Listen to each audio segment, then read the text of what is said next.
In this video, I will show you how to enable macros in Microsoft Excel. Start by clicking on the File tab located at the top left corner of your screen. Once you're in the File menu, look for Options at the bottom left corner and click on it. This action will open up the Excel Options window. In this window, you'll notice various options listed on the left side. Click on Trust Center. After selecting Trust Center, you'll see an option labeled Trust Center Settings. Click on this option. A new window titled Trust Center will pop up. In this new window, look again at the options available on the left side and click on Macro Settings. Here you will find several choices regarding how macros should be handled.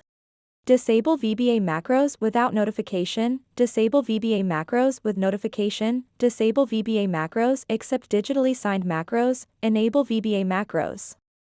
To enable VBA macros, select this.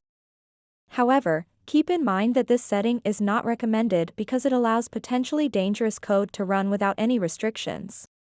After making your selection, click OK to finalize these changes. You may need to close and reopen any open workbooks for these settings to take effect. If at any point you wish to disable macros again for safety reasons or other concerns, simply follow these same steps and select either Disable all macros without notification or Disable all macros with notification. So that wraps up this tutorial. If you have any questions about this whole process, please let me know in the comments section below. And if this video helped you out, please give it a big thumbs up and subscribe to this channel for more tutorial videos like this one. Thank you so much for watching and have a good day.